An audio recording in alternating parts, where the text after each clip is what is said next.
Suatu ketika hiduplah seorang janda miskin, dan dia memiliki seorang putra, Jack, dan seekor sapi, Belianka. Sapi memberi susu setiap pagi, dan ibu serta putranya menjualnya di pasar, dan begitulah cara mereka hidup. Tapi pernah Belianka tidak memberi susu, dan mereka tidak punya makanan. Ibu memutuskan untuk menjual sapi itu dan membuka toko dengan hasil penjualannya. Jack mengambil kendali di tangannya dan membawa sapi itu ke pasar. Tidak lama setelah dia tiba, dia bertemu dengan seorang lelaki tua yang luar biasa. Dia bilang dia ingin menukar sapi Jack dengan kacang. Dan dengan kata-kata ini dia mengeluarkan segenggam kacang aneh dari sakunya. Orang tua itu berkata kacang ini ajaib. Mereka perlu ditanam pada malam hari, dan pada pagi hari mereka akan tumbuh sampai ke langit. Jack menjadi sangat tertarik dan setuju. Anak laki-laki itu pulang lebih awal. Ibu sangat marah karena dia memberi sapi perah di seluruh daerah itu untuk segenggam kacang yang tidak enak. Tapi Jack ingat kata-kata lelaki tua itu, dan memutuskan bahwa tidak ada yang bisa dilakukan, dan menanam kacang di halaman. Dia naik ke lotengnya, sedih, dan tertidur. Di pagi hari, Jack bangun dan melihat sesuatu seperti pohon besar di halaman. Dan ternyata, buncisnya bertunas, dan batangnya yang besar terus tumbuh ke atas hingga tumbuh sampai ke langit. Jack melompat ke batang dan memanjat seperti tangga. Dia memanjat dan memanjat dan memanjat dan memanjat, sampai akhirnya dia mencapai langit. Di sana dia melihat jalan yang panjang dan lebar yang membawanya ke sebuah kastil besar. Jack pergi ke gerbangnya dan mengetuk. Gerbang terbuka, dan seorang wanita jangkung berdiri di ambang pintu. Dengan gagap ketakutan, anak laki-laki itu meminta sesuatu untuk sarapan. Raksasa wanita itu membiarkannya masuk, tetapi memperingatkannya untuk tidak menarik perhatian suaminya, karena dia kanibal. Dia membawa Jack ke dapur. Tetapi sebelum dia sempat makan setengah dari sarapannya, tiba-tiba seluruh rumah terguncang karena langkah seseorang. Anak laki-laki itu tidak terkejut, dan langsung melompat ke dalam tungku. Dan pada saat itu juga kanibal memasuki ruangan. Yah, dia sebesar gunung. Kanibal mengeluarkan 2 kantong emas dari peti besar dan duduk untuk menghitung koin. Dia menghitung dan menghitung, akhirnya mulai mengangguk dan mulai mendengkur. Kemudian Jack perlahan keluar dari oven, merangkak melewati kanibal, mengambil 1 kantong emas dan bergegas ke batang kacang. Dia melempar karung itu ke bawah, dan dia mulai menuruni batangnya semakin rendah, sampai akhirnya dia menemukan dirinya di rumahnya.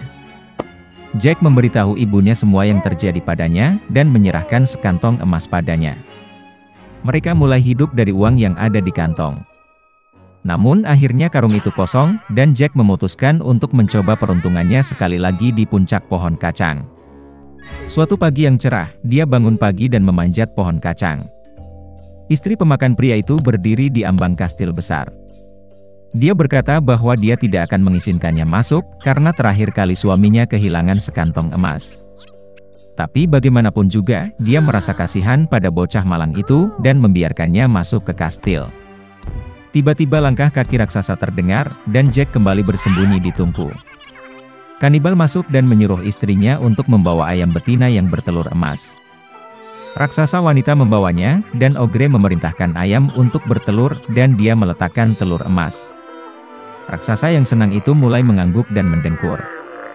Kemudian Jack keluar dari oven, mengambil ayam emas dan bergegas ke pohon kacang. Anak laki-laki itu kembali ke rumah. Dia menunjukkan kepada ibunya seekor ayam yang enak, dan mereka mulai hidup menjual telur emas. Tetapi segera bagi Jack, tampaknya ini tidak cukup. Dan ia kembali memutuskan untuk mencoba peruntungannya di pucuk buncis. Kali ini bocah itu naik ke kastil melalui jendela. Dia melompat ke kuali tembaga dan bersembunyi. Kanibal dan istrinya memasuki ruangan. Raksasa itu mencium bau bocah itu, dan mereka bergegas mencarinya di dalam oven. Tapi dia tidak ada di sana. Mereka mencari setiap sudut dan celah, tetapi mereka tidak berpikir untuk melihat ke dalam kuali tembaga. Putus asa untuk mencari, Ogre memerintahkan istrinya untuk membawa harpa emas dan meletakkannya di atas meja. Kanibal mendengkur karena suaranya yang indah. Kemudian Jack diam-diam keluar dari kuali, meraih harpa emas dan bergegas ke pintu. Tapi harpa bermain dengan keras dan membangunkan kanibal. Jack berlari cepat, melompat ke pohon kacang, dan raksasa itu mengejar. Jack pergi ke rumahnya, dan berteriak kepada ibunya untuk membawa kapak. Sang ibu berlari keluar dengan kapak di tangannya, anak laki-laki itu mengambil kapak dan mulai memotong pohon kacang. Raksasa itu merasakan batangnya berayun dengan keras dan berhenti. Kemudian Jack memukul lagi dengan kapak dan memotong pohon kacang. Itu bergoyang dan roboh, dan ogre itu jatuh ke tanah dan jatuh. Sejak hari itu, Jack dan ibunya tidak pernah mengenal kemiskinan lagi. Tetapi anak laki-laki itu sangat menyesal karena keserakahan mereka hampir membayar dengan nyawa mereka. Dia berjanji bahwa dia tidak akan pernah mencuri lagi dan akan bekerja keras untuk kebaikan keluarga. Dahulu kala, pria malang Ali Baba tinggal bersama istrinya Zainab di sebuah negara jauh di timur. Dia mencari nafkah dengan kerja keras. Dia menebang kayu di hutan dan menjualnya di pasar.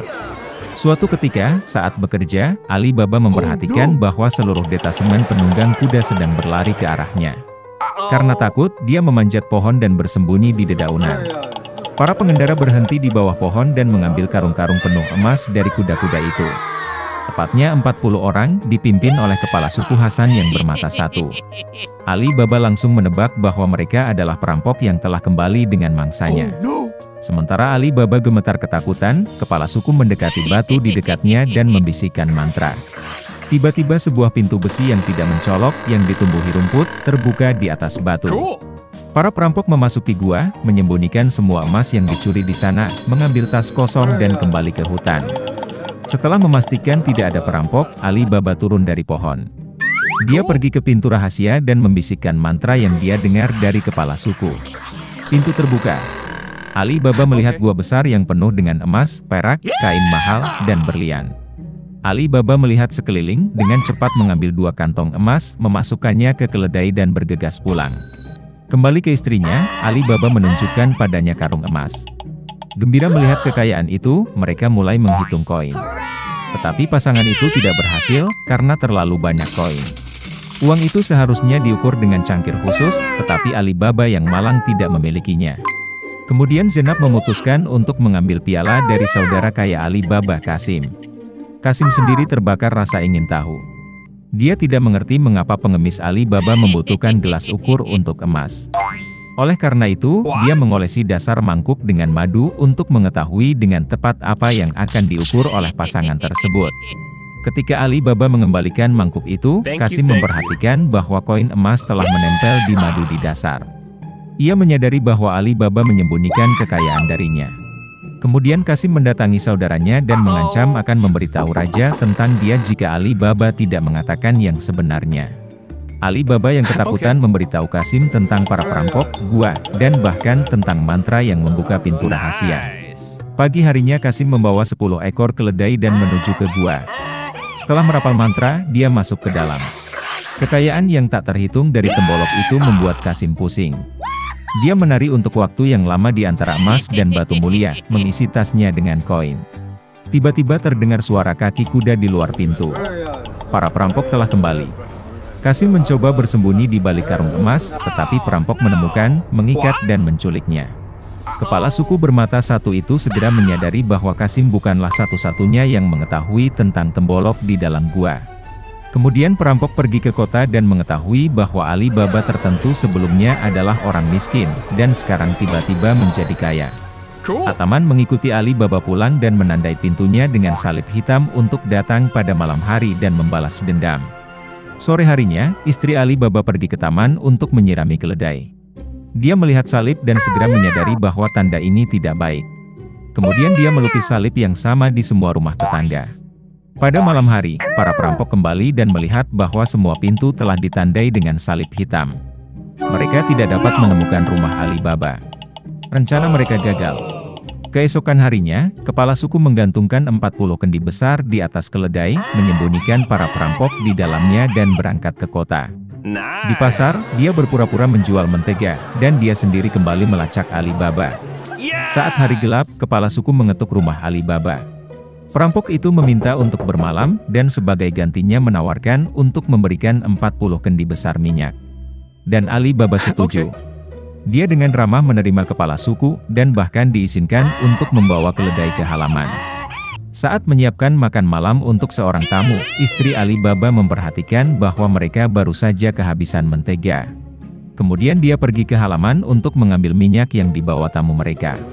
Namun tiba-tiba di dalam kendi terdengar gemerisik dan bisikan perampok. Kemudian Zainab berlari ke dapur, mengambil secangkir air mendidih dan menuangkannya ke salah satu perampok. Dia ketakutan, berteriak, melompat keluar dari kendi dan berlari menuju pegunungan. Seluruh detasemen mengejarnya dengan ketakutan. Menyadari bahwa dia juga akan segera ditemukan, kepala suku lari keluar rumah dan menghilang tanpa jejak. Dan Ali Baba dan istrinya hidup bahagia selamanya. Dan perampok tidak pernah kembali.